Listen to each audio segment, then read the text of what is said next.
حمد و صلات کے بعد انتہائی عزت و تکریم کے لائق سامعین و حاضرین، دوستوں، بزرگوں اور بھائیوں، محفل شب برات کے عنوان سے اس خوبصورت رات میں اور ان ٹھنڈی ہواؤں میں آپ حضرات تشریف فرمائیں۔ نبی پاک صلی اللہ علیہ وسلم نے ارشاد فرمایا، جب شعبان کی 15ویں رات آئے تو رات کو بیدار رہا کرو اور صبح کو روزہ رکھا کرو۔ تو جب حضور نے کہہ دیا بیدار رہو تو پھر کسی کو سونا نہیں چاہیے، بیدار رہنا چاہیے۔ اور بیداری کا مطلب یہ نہیں کہ وہ آدمی بس جاگتا رہے، اس کا مطلب یہ ہے کہ وہ اللہ اللہ کرے، درود پاک پڑھے، عبادت کرے، تلاوت کرے، ذکر فکر میں رہے۔ کچھ باتیں اس مقصد کے لیے کہ اس رات اللہ پاک نے اپنی رحمت کے دروازے کھولے ہیں، تو کچھ ایسی بات کی جائے جس سے دل نرم ہو جائے۔ دوستو، قرآن مجید کی دو آیات میں نے پڑھی ہیں۔ اللہ کریم نے فرمایا، یا ایھا الذین آمنوا اتقوا اللہ حق تقاتہ، اے ایمان والو اللہ سے ڈرو اور اتنا ڈرو جتنا ڈرنے کا حق ہے۔ ڈرو اللہ پاک سے، اور جس طرح تم کسی سے ڈرتے ہو، ڈرنے کا حق ہوتا ہے، وہ حق ادا کرنے کی کوشش کرو۔ ہم میں سے بہت سارے لوگ ڈرتے ہیں کچھ لوگوں سے، اور جب وہ ڈر رہے ہوتے ہیں تو انہیں احساس ہوتا ہے۔ اللہ پاک نے ہمارا وہ احساس خود بیان کر دیا ہے۔ فرمایا، جب تم کسی سے ڈرتے ہو تو تمہیں اس کا احساس ہوتا ہے کہ تم کتنا ڈرتے ہو، تو پھر تم کوشش کرتے ہو کہ تم وہ کام نہ کرو جس سے وہ بگڑ جائے گا، ناراض ہو جائے گا۔ جو لوگ قانون سے ڈرتے ہیں وہ اشارہ نہیں توڑتے، کچھ بھی ہو جائے اشارہ نہیں توڑتے۔ انہیں پتا ہے کہ یہاں اشارہ توڑیں گے تو الجھ جائیں گے، اور جہاں انہیں فکر نہ ہو کہ کوئی پوچھنے والا نہیں، وہاں ہم نے دیکھا ہے کہ لوگ اشارہ توڑ دیتے ہیں۔ اللہ تبارک و تعالیٰ نے موقع دیا، میں حرمین شریفین حاضر ہوا تو وہاں ایک روڈ دائری روڈ کہلاتا ہے۔ اس روڈ سے پیدل چلنے والے نہیں گزر سکتے۔ وہ کہتے ہیں جی اس روڈ سے پیدل والا نہ گزرے، ان کے لیے علیحدہ جگہ ہے۔ قانون یہ ہے کہ اگر کوئی پیدل آدمی وہاں سے گزرے اور اس کا ایکسیڈنٹ ہو جائے تو وہ حکومت یہ کہتی ہے کہ یہ کیوں یہاں سے گزرا تھا، لہذا کوئی مقدمہ نہیں ہو سکتا۔ وہاں ہم نے دیکھا ہے کہ لوگوں کو سڑک پہ پیر بھی نہیں رکھتے، کہتے ہیں مر گئے تو بنے گا کچھ نہیں۔ یہاں بھی بہت سارے ایسے معاملات ہوتے ہیں کہ جہاں انسان محسوس کرتا ہے کہ یہ بڑا میرے لیے نقصان ہو جائے گا تو وہ ڈرتا ہے۔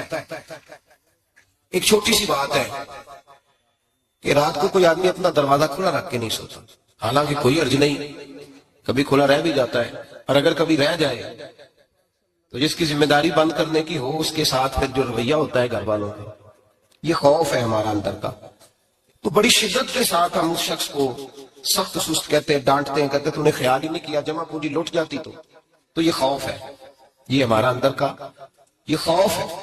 آپ بازار میں جائیں تو درجنوں لوگوں نے گن مین بٹھائے ہوئے، ان کا دل نہیں کرتا کہ اضافی تنخواہ دی جائے، کیا مطلب ہے ایک آدمی کو اضافی پیسے دینے کا، لیکن وہاں آدمی بٹھایا جاتا ہے، اس کو تنخواہ دی جاتی ہے، اس کی روٹی کا بندوبست کیا جاتا ہے، اس کے سارے ضروریات زندگی کا خیال رکھا جاتا ہے، اور پس منظر یہ ہوتا ہے کہ ڈر لگتا ہے اگر یہ شخص نہ ہوا تو ہماری چوری ہو جائے گی۔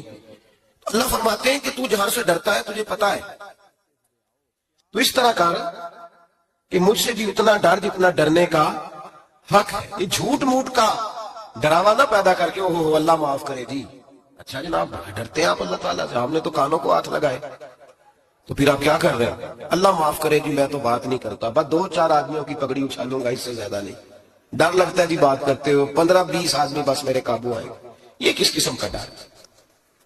ڈرنے کا حکم دیا، اور میرے رسول کریم سید عالم صلی اللہ تعالیٰ علیہ وآلہ وسلم نے ارشاد فرمایا کہ تو رب کریم سے دنیا میں ڈر جا، اس طرح ڈرنے کا حق ہے۔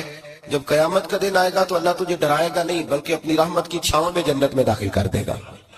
یہاں ڈر، ایک جگہ تو اللہ نے فرمایا ڈرو، اور کچھ جگہوں پہ فرمایا کہ جو میرے علم والے بندے ہیں نا، جن کو میں نے علم دیا ہے، عالم ہے، ان کے بارے میں فرمایا کہ ان کے دلوں میں میری خشیت ہے۔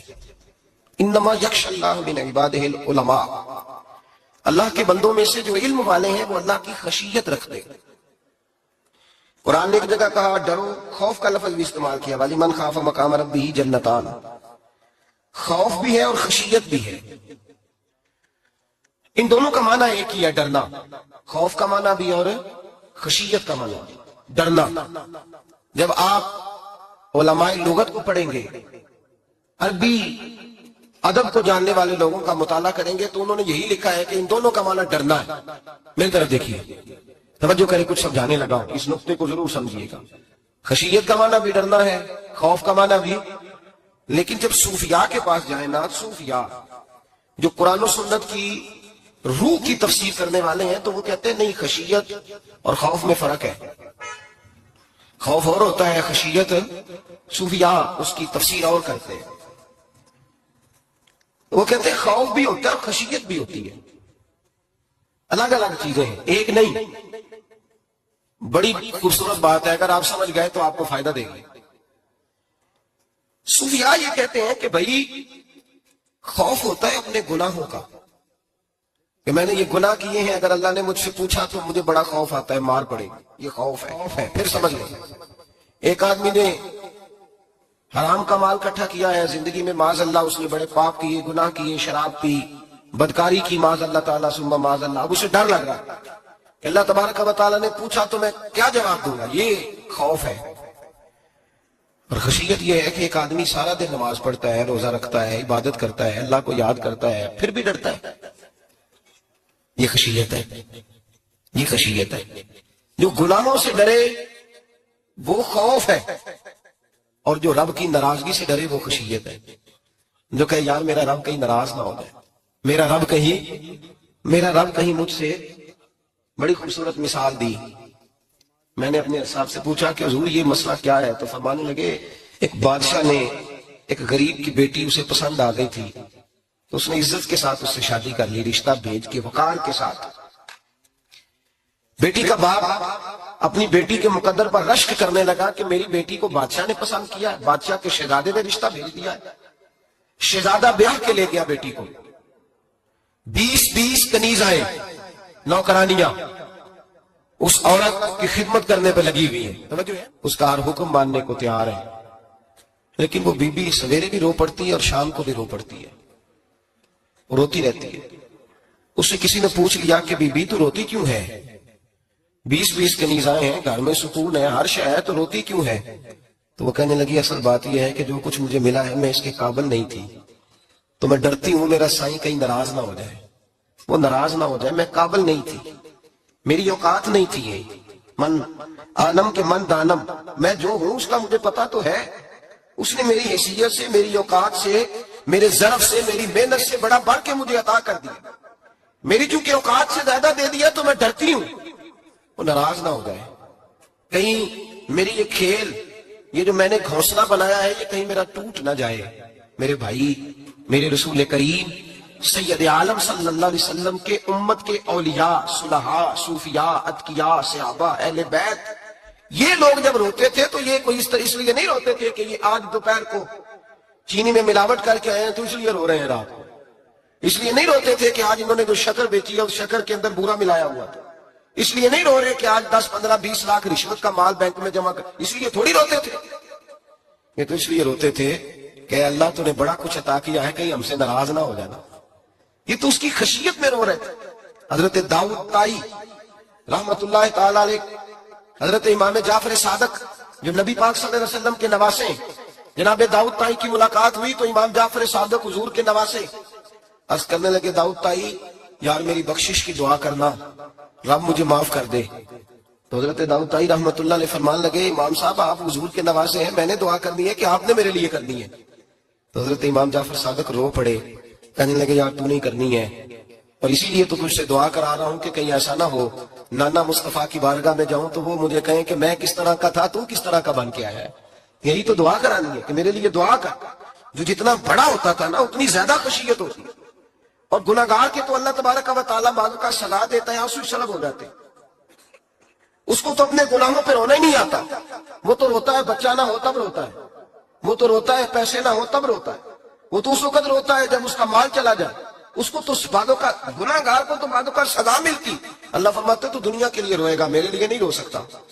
اور جو رب کریم کے بندے ہوتے ہیں انہیں اللہ کہتا ہے تو دنیا سے بے نیاز ہے، تیری آنکھ سے آنسو جب بھی ٹپکے یا میرے لیے ٹپکنا چاہیے یا محمد مصطفیٰ کے لیے ٹپکنا چاہیے۔ آپ اگر اس بات کو تھوڑا سا غور کے ساتھ سمجھے تو تمام اولیاء صلحاء کیا یہ رو رہے ہیں، تڑپ رہے ہیں، کیا اس کی وجہ تھی؟ نمازیں کم رہ گئی تھی، روزوں میں کمی تھی، فرائض ادا نہیں کرتے تھے کہ رویا کرتے تھے؟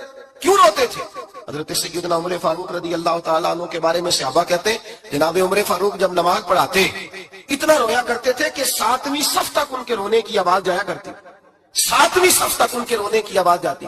ہم لوگ بن کے بیٹھ گئے ہیں، ہم لوگ بن کے بیٹھ گئے، ہم یہ سمجھتے نہیں کہ ہماری حیثیت کیا تھی اور رب کریم نے ہمیں نوازا کیا ہے۔ آپ پڑھیے کتابیں، میرے رسول پاک صلی اللہ علیہ وسلم فرماتے ہیں میرا عمر جس گلی سے گزرے شیطان رستہ بدل جاتا ہے۔ نبی پاک فرماتے ہیں میرا عمر جب تک دنیا میں رہے گا دوزخ کو تالا لگا رہے گا۔ اس صاحب عزد الغابہ نے لکھا ہے نبی پاک صلی اللہ علیہ وسلم نے حضرت جبریل امین کو بلایا، فرمایا چل میری عمر کی شان بیان کر۔ تو حضرت جبریل امین علیہ السلام عرض کرنے لگے یا رسول اللہ صلی اللہ علیہ وسلم 950 سال اگر اللہ مجھے عمر دے، 950 سال رب عمر دے اور پھر بھی میں عمر فاروق کے فضائل بیان کروں تو میں نہیں کر سکتا، عمر کی شان میں نہیں بیان کر سکتا، 950 سال بھی اگر میری عمر ہو۔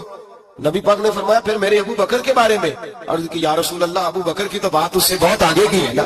وہ نبی پاک کتنی عظمت بیان کر رہے ہیں، کس قدر زیادہ رسول کریم صلی اللہ تعالیٰ علیہ وآلہ وسلم ان کی عظمت بیان کرتے۔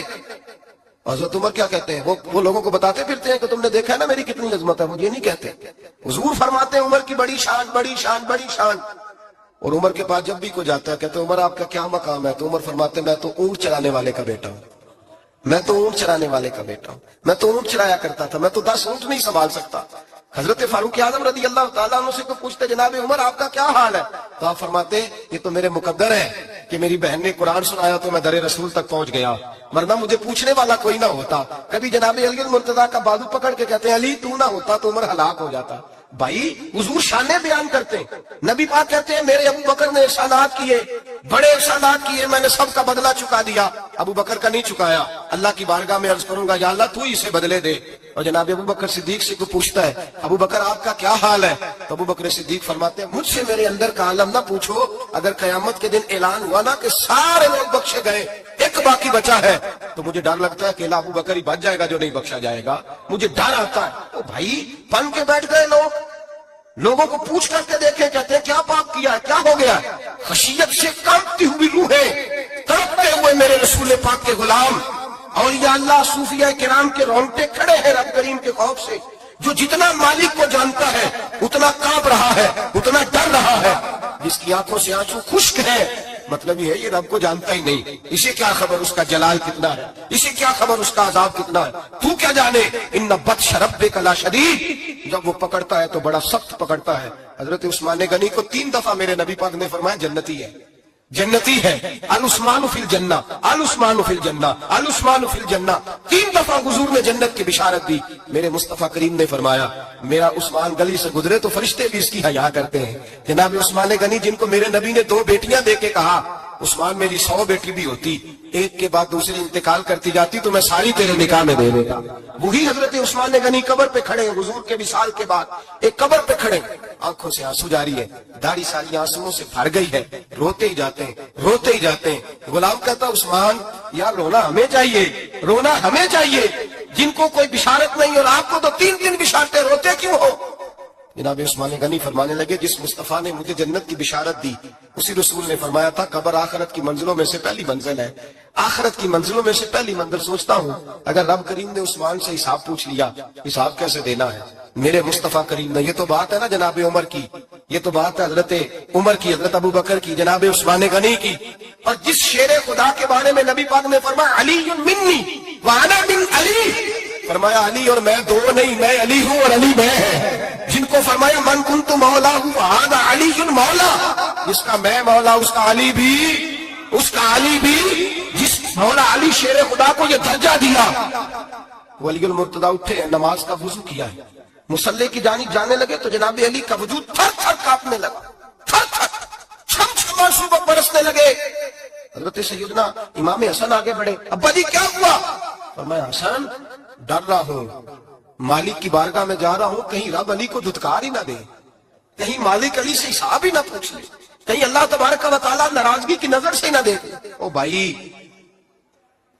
ہم لوگ اتنے دلیر، اتنے تگڑے، اتنے سیاہ، اتنے عقل مند، اتنے گناہوں کے پیچھے پہاڑ ہیں کہ مجال ہے کہ ایک قطرہ وہ آنسو جو ہم نے سنبھال کے رکھے ہیں دنیا داری پہ بہانے کے لیے، کبھی اپنا حساب کر، کبھی سوچ روز شکوہ کرتا ہے, کہتا ہے میرے پاس پیسے نہیں, گاڑی نہیں, کار نہیں, کوٹھی نہیں, سرمایہ نہیں.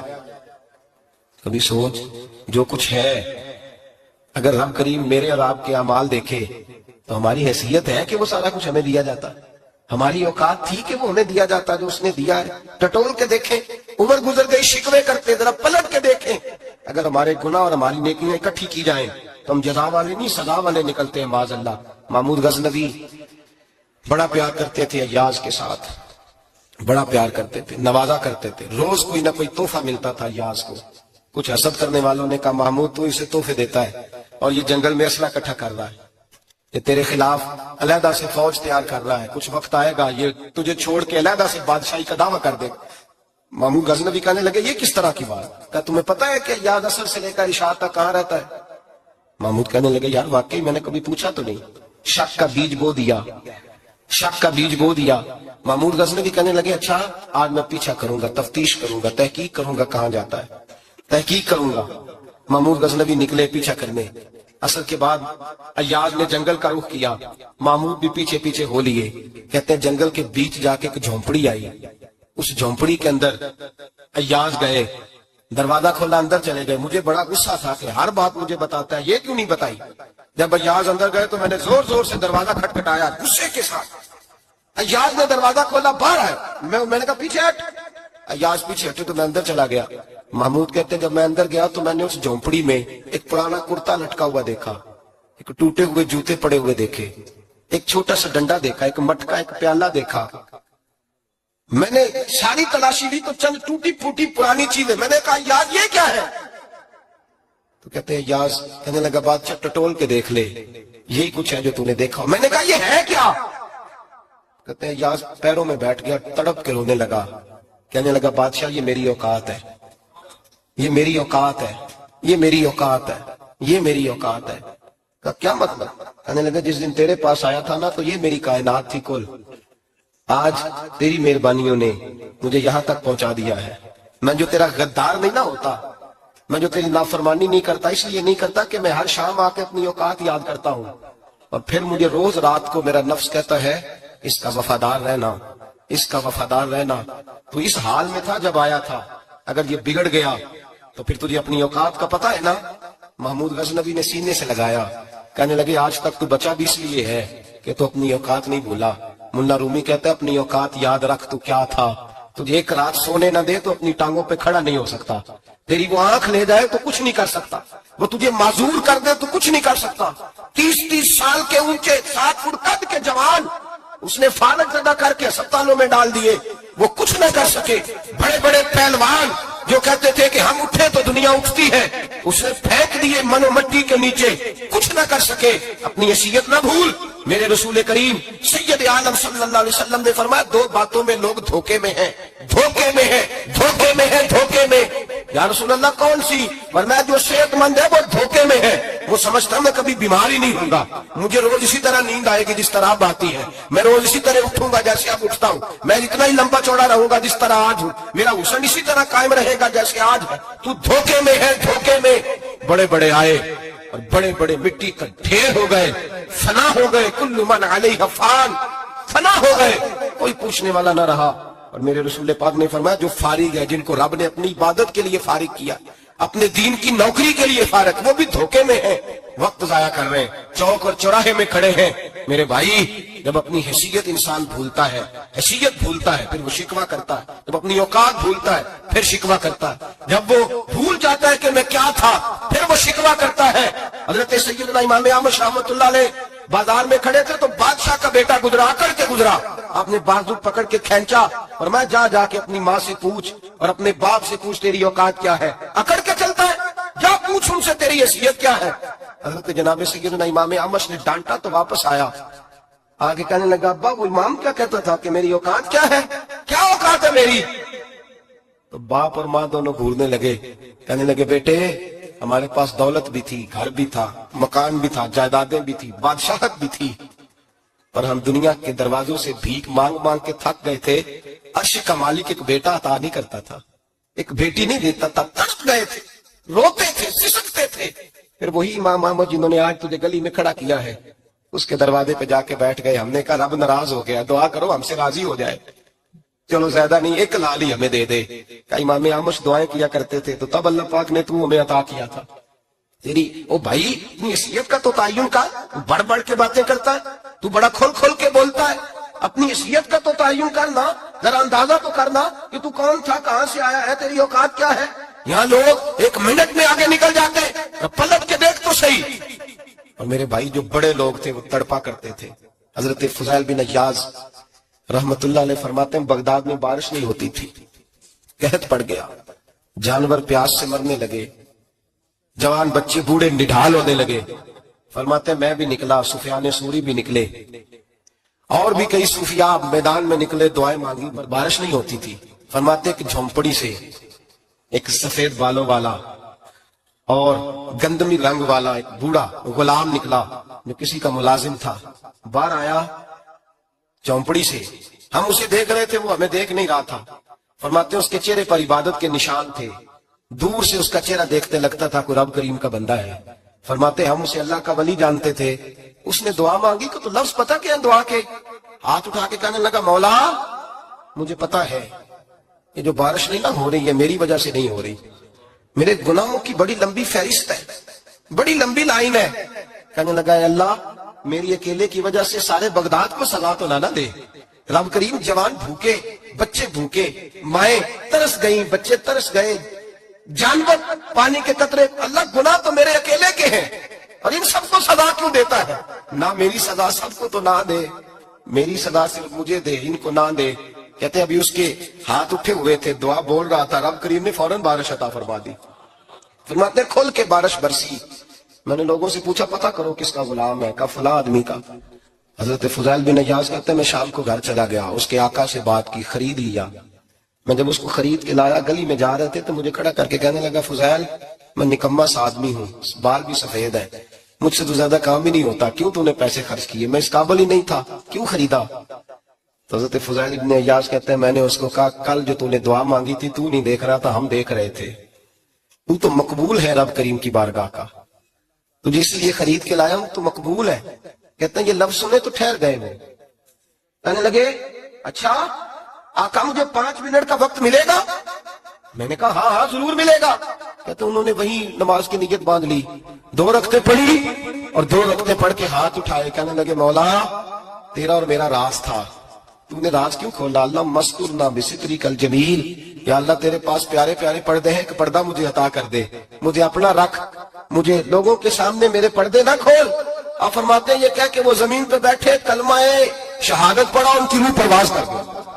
میرے بھائی جو زیادہ پرہیزگار تھے تو بڑے رب کریم کے بندے تھے, ان کے تو آنسو خشک نہیں ہوتے, وہ تو تڑپا کرتے, صبح شامیں ان کی روح کے گزرتے تھے اور رب کریم کی ناراضگی سے ڈرتے تھے.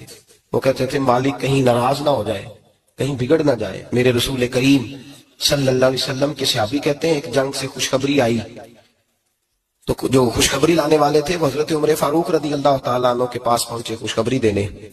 حضرت عمر رضی اللہ تعالیٰ عنہ کھڑے تھے, صحابی نے آ کے کہا عمر مبارک ہو. جناب عمر کچھ لوگوں سے گفتگو کر رہے تھے, بات چیت جاری تھی, کہا مبارک ہو فتح ہو گئی. حضرت عمر کہنے لگے ٹھہر تو جا, اس سے تو بات کر لینے دے جس سے کر رہا ہوں. جب کہنا ٹھہر تو جا, وہ جو پیچھے کھڑے تھے وہ شرمندہ ہو گئے. اتنی سی بات ہے نا, چودھری تو بندہ بنتا ہی تب ہے جب 5-10 کی ایک دن کے اندر بےزتی کر لے. پڑھا لکھا تو بنتا ہی تب ہے جو 10-15 کو جاہل کہہ لے. تو بڑا تو بنتا ہی تب ہے جو 5-6 کو نیچا دکھا لے. تو یہ ہماری ڈگریوں کا تو مزاج ہی بڑا مختلف ہے. ہم تو اعزاز والے ہوتے ہی تب ہیں جب کچھ چھوٹا ہوگا تو ہم بڑے ہوں گے نا. ہم تو چاہتے ہیں ہمیں کچھ چھوٹا ملے, کسی کو چھوٹا کر کے اس کے قد پہ سوار ہو کے بڑا ہونا چاہتے ہیں. اتنی سی بات ہی کا ٹھہر جانا یار, پہلے اس کی تو سن لینے دے. وہ شرمندہ ہو گئے صاحب. جب وہ شرمندہ ہو گئے تو سیدنا فاروق اعظم دوڑے گئے.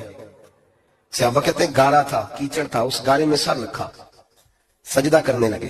اٹھے, کہنے لگے مولا اپنے عمر سے ناراض نہ ہو جانا, یہ کل تک اون چرایا کرتا تھا, آج تیری مخلوق کو شرمندہ کرنے لگ گیا ہے. یہ اپنی حیثیت ہی بھول گیا, اسے خبر ہی نہیں کہ یہ کیا تھا, یہ آج تیری مخلوق کو شرمندہ کرتا ہے. اللہ اپنے عمر سے ناراض نہ ہو جانا. وہ شخص کہتے ہیں پیچھے آ کے کھڑا رو رہا ہوں. میں نے کہا عمر کیا کر رہے ہو؟ فرمایا نہیں یار میں نے تجھے شرمندہ کیا ہے, یہ میں بھول گیا تھا کہ میں کیا ہوں. بھائی اپنی حیثیت کا تعین کریں, آؤ آج اپنی حیثیت کا تعین کریں. دیکھیں ہم کہاں تھے، کہاں بیٹھے، پلٹ کے دیکھیں کیا تھے، ہم کیا ہیں، راتیں کہاں گزرتی ہیں، صبح کہاں بیتتی ہیں۔ ایک لمحے کے لیے پلٹ کر اپنے ظلم، زیادتیاں، جھوٹ، غیبتیں، بے حیائیاں، اپنی زندگی کے امور کا اگر ہم یک نظر جائزہ لیں، پیچھے پلٹ کے دیکھیں تو حضرت جناب سیدنا غوث اعظم جیلانی رضی اللہ تعالیٰ عنہ فرمایا کرتے تھے اگر لوگ اپنے گناہ یاد کریں تو وہ پریشان ہو جائیں کہ ہمیں پانی کا قطرہ کیوں مل رہا ہے، اگر اپنی غلطیاں یاد کریں تو انہیں احساس ہو کہ ان کا سانس کیسے چل رہا ہے۔ بھائی اگلی بات سنو گے تو اور حیران ہو جاؤ گے۔ حضرت غوث اعظم رضی اللہ تعالیٰ عنہ فرمایا کرتے کہ اب خیال آتا ہے، اب سوچ آتی ہے کہ رب کریم نے کتنی ڈھیل دی ہوئی ہے۔ ہم ہیں کہ سمجھتے ہیں یہ میری عقل مندی کا کمال ہے کہ مجھے سارا کچھ نافرمانی کے باوجود بھی مل رہا ہے۔ بھائی خشیت الہی پیدا کریں۔ جتنا بندہ بڑا ہوتا تھا اس کے دل میں خوف بھی اللہ کا وہ جانتا تھا۔ حضرت امام اعظم ابو حنیفہ بیٹھے تھے تو ایک بی بی فتویٰ پوچھنے آئی۔ بی بی روز خاوند سے مطالبہ تو کرتی ہے، فلاں چیز چاہیے، فلاں چیز چاہیے، اللہ کرے وہ یہ مطالبہ کرنے لگ جائے کوئی شے نہیں چاہیے، جو چاہیے حلال کا چاہیے۔ آمین تو کہہ دیں۔ اللہ کرے بی بی یہ مطالبہ کرنے لگ جائے سوکھی روکھی چاہیے پر چاہیے مجھے جائز دینا، بے شک ایک وقت دینا۔ اللہ کرے یہ مطالبہ ہونے لگ جائے، شب برات کی بڑی مقدس رات، اللہ کرے اس رات یہ مطالبہ ہونے لگ جائے۔ ایک بی بی آئی خاتون، چرخہ کاٹتی ہے، سوت بناتی ہے۔ حضرت امام صاحب سے مسئلہ پوچھنے آئے۔ کیا مسئلہ پوچھا اس نے؟ کہنے لگی حضرت جی میں نا رات کو اپنی چھت پہ بیٹھ کے چرخہ کاٹتی ہوں، سوت بناتی ہوں، 14ویں رات کا چاند جب چڑھا ہوتا ہے تو اس کی روشنی میں چرخہ کاٹتی ہوں۔ کئی دفعہ نا بادشاہ کا لشکر میری گلی سے گزرتا ہے، بڑے بڑے لالٹین انہوں نے پکڑے ہوتے ہیں، بڑے بڑے روشن دان، بڑی بڑی ان کے اندر روشنی ہوتی ہے۔ تو حضرت جی کئی دفعہ نا وہ جب گزرتے ہیں تو ان کی روشنی میں بھی میں کچھ سوت بنا لیتی ہوں۔ مسئلہ یہ پوچھنا تھا کہ اس روشنی میں جو سوت بناتی ہوں اس کی کمائی میرے لیے جائز ہے کہ ناجائز ہے؟ اس کی روشنی میں حضرت امام اعظم نے اللہ اکبر کا اور چھم چھم آنسو گرنے لگے۔ حضرت امام صاحب نے اپنا گریبان پکڑا اور کھینچا، قمیض پھٹ گئی۔ کہنے لگے بی بی مسئلہ چھوڑ، تو پہلے بتا تو ہے کون، کہاں سے آئی ہے، کون ہے، بتا۔ تو کہنے لگی میں حضرت بشر حافی کی ہمشیرہ ہوں، میں حضرت بشر حافی ہوں جو درویش ننگے پیر نہیں پھرتا رہتا بغداد کی گلیوں میں، میں سزیم بھائی کی بہن ہوں، بشر حافی کی ہمشیرہ ہوں۔ حضرت امام اعظم فرمانے لگے کوئی اور بی بی آتی تو اس کے لیے جائز تھا، کیونکہ وہ جان بوجھ کے تو کسی کی روشنی نہیں استعمال کرتی، خود آتی ہے، کوئی اور آتی تو جائز تھا، تیرا مقام بڑا ہے، تیرے لیے جائز نہیں، یہ جائز نہیں تو اپنی حیثیت کا تعین کر، یہ تیرے لیے درست نہیں۔ او بھائی بڑا تو تب ہوگا جب تیری احتیاط بڑی ہو جائے گی، بڑا تب ہوگا جب تیرا تقوی بڑا ہو جائے گا، بڑا تو تب ہوگا جب تو حلال حرام کے معاملے میں باریک باریک چیز کا خیال رکھے گا۔ اور اگر تو کوئی خیر ہے دیکھی جائے گی، ساری دنیا کر رہی ہے، ساری زمانہ کر رہا ہے، فلاں بھی کر رہا ہے، وہ خدا کے بندے یہ کس طرح کا معاملہ ہے، یہ کس طرح کی جمہوریت ہے؟ اپنے آپ کو سمجھائیں میرے عزیز، خشیت والی زندگی پیدا کریں، تقوی والی زندگی پیدا کریں۔ ہم لوگ ایسا وقت گزار رہے ہیں، اور یہ یاد رکھنا ہمیشہ انسان دنیا میں آتے ہیں، اس شہر کے بہت سارے لوگ ہو گزرے، علماء، مشائخ، صوفیاء، تاجر، زمیندار، آپ کسی بھی شعبے میں ٹٹولیں گے تو آپ کو کئی نام ملیں گے۔ اس شہر محبت کے ڈھیروں لوگ ہو گزرے، اور یہ کہانی ہر شہر کی ہے۔ آج میں اور آپ یہاں بستے ہیں، کچھ وقت کے بعد ہم داستان ہوں گے۔ امام شافعی رحمۃ اللہ علیہ فرماتے ہیں میں ایک شہر سے گزر رہا تھا تو میرے پیر کو ٹھوکر لگی، میں نے زمین کھودی تو ایک کھوپڑی نکلی تو اس کے اوپر تاج بھی تھا۔ فرماتے میں نے شہر کے لوگوں سے پوچھا یہ کیا ہے، تو کہنے لگے یہ بادشاہوں کا قبرستان ہے، اس میں غریب دفن تو نہیں ہو سکتا تھا، دفن تو بادشاہوں کا خاندان ہے، لیکن افسوس کی بات یہ ہے کہ یہاں مٹی ڈالنے کوئی نہیں آتا، اب یہ سیدھی سڑک بن گیا۔ بھائی کبھی پلٹ کے دیکھ، ہزاروں لوگ آئے، اس روڈ سے کروڑوں لوگ گزرے اور منزل کو چلے گئے، لوگوں نے یاد نہیں رکھا۔ آپ اپنی حصے کا آپ عمل کرنے آئے، ٹھیکیدار نہیں ہے کوئی اپنی اولاد کا، بال بچے کا، بہن بھائی کا، حق ضرور ہے، ان کے لیے محنت ضرور کرے گا، لیکن اس کو یہ اجازت نہیں ہے کہ وہ کہے کہ میں اب بڑا ذمہ دار ہوں تو میں نے 20 کروڑ بینک بھر کے جانا ہے۔ حضرت عمر بن عبدالعزیز رحمت اللہ تعالیٰ علیہ کے انتقال کا وقت آیا تو اپنے بیٹوں کو بلایا، فرمانے لگے بیٹو تمہارا باپ بزدل تھا، تمہارے لیے کچھ کر نہیں سکا، ابا جی کیا ہوا؟ فرمانے لگے بیٹے میں بزدل تھا، جہنم سے ڈر گیا، تمہارے لیے کوئی بینک بیلنس اکٹھا نہیں کر سکا۔ میں تھوڑا دلیر ہوتا، دوزخ سے نہ ڈرتا تو تجوریاں بھر کے جاتا۔ پرانے بادشاہ محل چھوڑ کے گئے ہیں، پر میرے پاس کچھ نہیں ہے، بادشاہ ہونے کے باوجود میں فقیر ہوں، خالی ہاتھ جا رہا ہوں، بزدل جو تھا۔ آپ نے جب یہ لفظ کہے تو بچے رونے لگے، کہنے لگے ابا جی ہمیں تو فخر ہے، ہمیں تو فخر ہے، جس گلی سے بھی ہم گزرتے ہیں کپڑے ہمارے سادے ہوتے ہیں، پر لوگ دکانیں چھوڑ کے ملتے ہیں، کہتے ہیں نیک باپ کی اولاد جا رہی ہے، یہ بڑے مرتبے والے باپ کی اولاد جا رہی۔ بھائی یاد رکھیں، خشیت الہی پیدا کریں، نہ اپنی ذات کے ساتھ ظلم کریں۔ اگر آپ کوئی بھی غلط کام کرتے ہیں تو اس کا جواب آپ نے دینا ہے۔ اگر آپ نے 1 کروڑ روپیہ ناجائز کمایا ہے تو وہ اللہ آپ سے نہیں، آپ کے بچے سے نہیں پوچھے گا، بیوی سے نہیں پوچھے گا، بہن بھائی سے نہیں، وہ آپ نے جواب دینا ہے۔ آپ اپنے اعمال پر غور کریں۔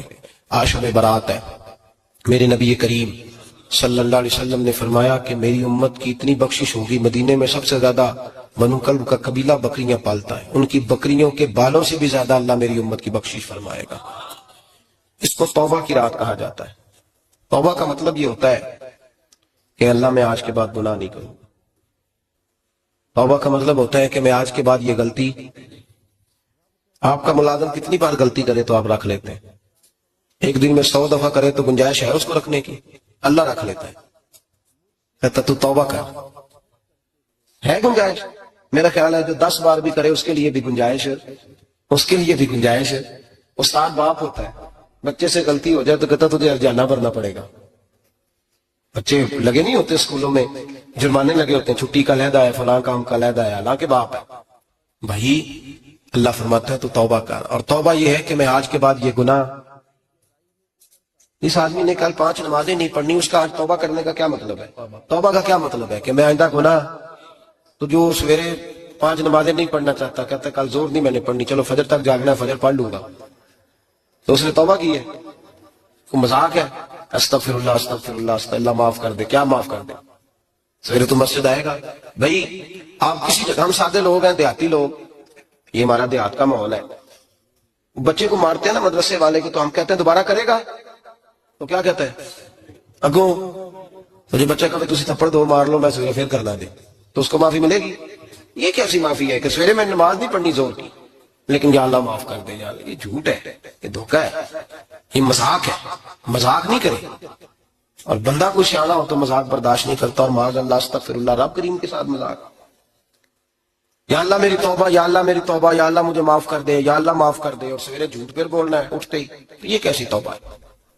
توبہ کا مطلب ہوتا ہے کہ میں توبہ کرتا ہوں آج کے بعد گناہ، تو توبہ کو سمجھے تو صحیح نا میرے بھائی، توبہ کو سمجھے۔ تمام صحابہ، کیونکہ شراب حرام نہیں تھی تو ہر آدمی پیا کرتا تھا، جب حرام ہو گئی تو پھر کسی نے منہ نہیں لگایا، توبہ ہو گئی تو پھر ہو گئی، پھر معاملہ ختم ہو گیا۔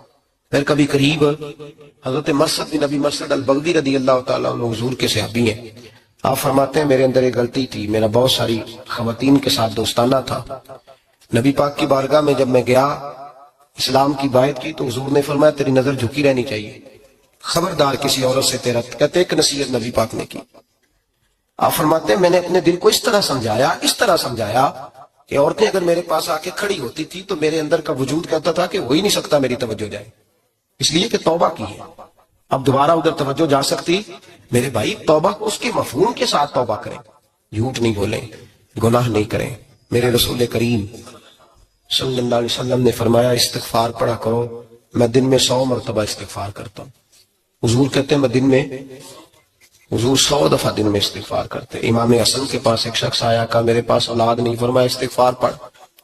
ایک پھر آ گیا، اس نے کہا حضور میرے پاس روزی نہیں، فرمایا استغفار پڑھ۔ ایک اور آیا، اس نے کہا حضور بیماری بڑی ہے گھر میں، فرمایا استغفار کر۔ آپ کے صاحبزادے بیٹھے تھے، کہا ابا جی جو آتا ہے آپ استغفار ہی بتاتے ہیں۔ آپ فرمانے لگے جب کوئی بندہ توبہ کرتا ہے تو رب راضی بڑا ہوتا ہے۔ تو میں نے سب کو توبہ کا وظیفہ بتایا ہے، جس کی جو بھی مجبوری ہو اگر توبہ کر لے تو اللہ تعالیٰ اسے آسانی عطا کر دیتا ہے، اللہ اس پہ نظر رحمت کر دیتا ہے۔ اپنے آپ کو تبدیل کریں، نماز کو اس کی حقیقت کے ساتھ پڑھا کریں، اس کی حقیقت کے ساتھ نماز کو پڑھیں، 5 وقت مسجد میں حاضری دیں، چھوڑ کے سارے کام چھوڑ کے، باقی سارا کچھ بعد میں۔ آپ کا رشتہ لوگوں کے ساتھ زندگی کا ہے، موت کا نہیں ہے۔ آپ خود دیکھ لیں، جن کے بزرگ چلے گئے وہ ڈیلی جاتے ہیں قبرستان، کل بیٹھتا 2 گھنٹے جا کے، والد صاحب ہیں، دادا جی ہیں، نانا جی ہیں، دیکھا کبھی کسی کو صبح گیا ہو شام آیا ہو؟ یہی حال ہمارا ہوگا، بالکل کوئی نہیں جائے. اور پھر جب کوئی انتقال کر جاتا ہے نا تو کوئی یہ نہیں کہتا کہ ابا جی کو غسل دے لو، کہتے ہیں میت کو غسل دو. ماں آنکھوں کی ٹھنڈک ہوتی ہے لیکن کہتے ہیں لاش کو اٹھاؤ، جنازے کو اٹھاؤ. آپ کے رشتے ناطے ختم ہو گئے، ختم ہو گئے. اگر آپ ناراض نہ ہو تو مجھے جنازے پڑھانے کا موقع ملتا ہے، 1-2 بات عرض کرتا ہوں، اس کے بعد ذکر کرتے ہیں انشاءاللہ، دعا ہوگی. جنازوں پہ جانے کا اتفاق ہوتا ہے تو میں جنازے سے محسوس کرتا ہوں بہت ساری چیزوں کو. میں دیکھتا ہوں کہ جنازہ ہونے کے باوجود لوگ یہ سمجھتے ہیں کہ یہ ہونا تھا کام، یہ ہو گیا، اور وہاں کیفیت یہ ہوتی ہے کہ صرف یہی جنازہ ہے، اسی نے فوت ہونا تھا، ہم تو بچے ہوئے ہیں. قرآن پاک سے محبت کرنا، قرآن پاک پڑھنے والوں سے پیار کرنا، قرآن کے مدارس کو آباد کرنا، یہ بڑا مشکل ہوتا جا رہا ہے. ہم ایک مدرسہ چلاتے ہیں، ہم محسوس کرتے ہیں کہ یہ بڑا کٹھن معاملہ ہے، بڑا کٹھن. ایک تو تنقید کی نظر بھی سب سے زیادہ اداروں کی طرف ہوتی ہے، اور سب سے کم تعاون بھی اداروں کے ساتھ ہوتا ہے. مجبوری کے ساتھ ادارے وقت گزارتے ہیں. اپنا رجحان مدارس کی جانب کریں اور دین سیکھنے کی طرف رجحان کریں. قرآن مجید صحیح پڑھنا سیکھیں، قرآن مجید صحیح سمجھنا سیکھیں. اور پھر میرے بھائی، جو آیات آپ کو ضروری ہیں، نماز جنازہ ہے، وضو ہے، غسل ہے، آپ کے روزمرہ کے معاملات ہیں، وہ کسی اچھی کاری سے، اہل سنت کے کسی شخص سے ان کی درستگی کرائیں، اپنے معاملات پہ غور کریں، یہ ان کوتاہیوں سے باہر آئیں، قرآن پاک سے محبت کریں اور دین داروں کے ساتھ جڑیں. ایک گزارش آپ سے اور کرنی ہے، اس کو بھی کھلے دل کے ساتھ سنیے گا، کھلے دل کے ساتھ. یہ شب برات کی رات ہے اور میں ذمہ داری کا مظاہرہ کرتے ہوئے بات کرنا ضروری سمجھتا ہوں. آپ کسی پیر صاحب سے ملیں، کسی آستانے پہ جائیں، یہ کچھ گزارشات ہیں، بات میری ختم ہو گئی، وہ کر کے میں دعا کرنے لگا ہوں. تو شریعت اسلامیہ کا ضرور پاس اور لحاظ کریں. یہ دیکھیں جس صوفی کے پاس، درویش کے پاس، جس کو آپ پیر سمجھ رہے ہیں، اسے کوئی قرآن حدیث بھی آتا ہے، وہ کو سنت شریعت کا بھی پابند ہے. میری اپنی جماعت سے ہاتھ باندھ کے گزارش ہے، خدا را اب بس کر دے. بڑی تباہی ہو گئی اور لمبی چوڑی ہو گئی، تھک گئے ہم کہہ کہہ کے. لوگ سمجھتے نہیں اس چیز کو. اعلیٰ حضرت فاضل بریلوی نے لکھا ہے، ادھر دیکھیں، اعلیٰ حضرت نے لکھا ہے کندھوں تک بال رکھنا جائز ہے، کندھوں تک، کندھوں سے نیچے رکھنا حرام ہے. کیسے اس شخص کو لوگ پیر مان لیتے ہیں جس نے داڑھی سنت سے چھوٹی رکھی بھی ہے، بال بڑے رکھے ہوئے ہیں؟ یہ ملنگ صاحب ہے. ان تماشوں سے باہر آ جائیں، اللہ تبارک و تعالیٰ کی بارگاہ کی طرف رجوع کریں. ہم دم کے قائل ہیں، درود کے قائل ہیں. میں سارا دن پتہ نہیں 20 تعویذ لکھ کے دیتا ہوں. ہمارے بزرگوں کا طریقہ ہے، یہ چیزیں جائز ہیں، ان کی شریعت میں اصل ہے، دلیل ہے، لیکن کل دین یہ نہیں ہے. اپنے آپ کو بچائیں اور علم کی طرف رجوع کریں، تقوی کی طرف رجوع کریں. ان ظالموں سے، بیروپیوں سے اپنے آپ کو بچائیں. اور میں ان لوگوں کو بھی دعوت فکر دیتا ہوں جو ہمیں روز آ کے کہتے ہیں یہ تمہارا پیر تو یہ تمہارا پیر، جب ہم خود کہہ رہے ہیں ہمارا نہیں. تو ہم کسی شرابی کبابی کو اٹھا کے کہہ دیں یہ تمہاری جماعت کا بندہ ہے تو تم رکھ لو گے؟ کہو ہم اگر کہہ دیں تمہاری جماعت یہ درس دیتی ہے تو تم مان لو گے؟ یہ کیا بات ہے؟ اگر کسی جماعت کا کوئی شخص غلط ہے، اور ہم دربار والے نہیں، ہم تو مسجدوں والے لوگ ہیں. دربار تو ایک ضمنی چیز ہے، وہ بن بھی جائے تو ٹھیک ہے، ورنہ تو میرے نبی پاک نے فرمایا ہر مومن کی قبر جنت کا باغ ہوتی ہے. تو اندر دربار ہی بنا ہوا ہے، جنت کھلی ہوئی ہے. اوپر بلڈنگ بننا اتنا ضروری کام ہے؟ مہربانی فرمائے ایک تو اپنے آپ کو دین کی طرف راغب کریں. رمضان شریف آئے گا، اپنی اصلاح کی کوشش کریں. اور جب کسی دینی مجلس میں جائیں تو روح کی دنیا لے کر کے جائیں، کچھ سیکھنے کے ارادے سے جائیں، کچھ درس لینے کے ارادے سے جائیں. جمعے پڑھیں، دروس سنیں، تو کچھ لینے کے ارادے سے جائیں اور دین کی خدمت میں اپنے حصے ڈالنے کی کوشش کریں. اس سے صرف چندے کا معاملہ نہیں، اس سے مراد یہ ہے کہ اپنی اولاد کو، اپنے بچے کو، اپنے آپ کو دیندار بنائیں. یہ آپ کا دین میں حصہ ہوگا، یہ آپ کا دین کے ساتھ تعاون ہوگا. آخری بات میرے بھائی آپ حضرات سے یہ ہے، اس کو ضرور سمجھیں، خواتین کو پردے کا پابند کریں، ان کو پردہ داری سکھائیں. پردہ شریعت میں ضروری ہے، اور جواب دہ عورت نہیں ہوگی، اس کا خامند ہوگا، اس کا باپ. اور اس کا اگر بھائی بڑا سربراہ ہے تو وہ جواب دہ ہوگا کہ عورت بے پردہ کیوں نکلتی ہے. تہذیب کے نام پر بد تہذیبی نہ کریں، خبردار کوئی ایسا کام نہ کریں جسے اللہ رسول ناراض ہو. ان کو پردے کا پابند کریں، بغیر برقعے کے، بغیر مکمل نقاب کے. بالکل عورت کو اجازت نہ دیں گھر سے نکلنے کی، سختی کریں. اور ان کو سمجھائیں کہ ہمارا تعلق یورپ کے ساتھ نہیں، ہمارا تعلق خاتون جنت حضرت فاطمہ الزہرا کے ساتھ ہے. ان کو پابند کریں. اور یہ میں ذمہ داری سے بات کہہ رہا ہوں، مرد ذمہ دار ہے اگر اس کی عورت با پردہ نہیں ہے، وہ ذمہ دار ہے، اور اللہ کی بارگاہ میں اس کی کوئی بات قابل قبول نہیں ہوگی. اور شب برات کی رات اتنے لوگ گواہ ہیں کہ یہ پیغام آپ کو پہنچایا گیا، آپ کو پہنچایا گیا، آسمان زمین اور ہوا گواہ ہے کہ ہمیں یہ بات پہنچائی گئی کہ ہمیں ان کو پردہ کرانا ہے۔ ذکر ہوگا، ذکر کیا ہے؟ ذکر ہے اللہ کو یاد کرنا۔ اور میرے نبی پاک صلی اللہ علیہ وسلم نے ایک حدیث میں فرمایا رب کا ذکر اس طرح کرو کہ لوگ تمہیں دیوانہ سمجھے۔ یہ لوگ باتیں کرتے ہیں تو کھول کھول کے، اللہ کے ذکر کی باری آتی ہے تو تھک سے جاتے ہیں۔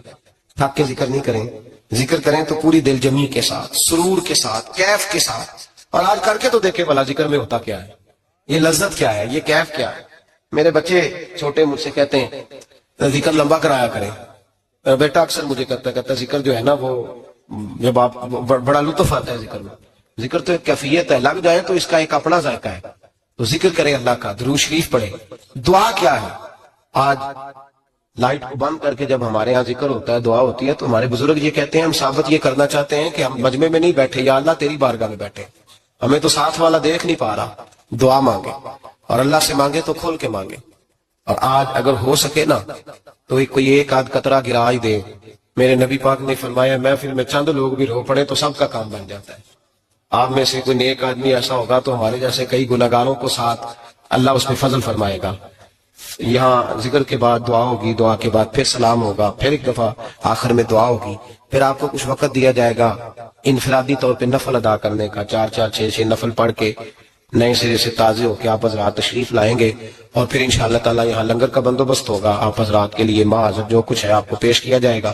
کوشش کریں روزہ رہ ہی جائے صبح کا، ویسے بھی پریکٹس ہوگی رمضان کی، اور شعبان میں زیادہ روزے رکھنا میرے نبی پاک کی سنت بھی ہے، اس لیے ضرور کوشش کریں کہ شہری کا بندوبست ہے تو آپ روزہ رکھیں تاکہ آپ کے لیے آسانی ہو جائے۔ اللہ تبارک و تعالی ہماری اس حاضری کو اپنی بارگاہ میں مقبول فرمائے۔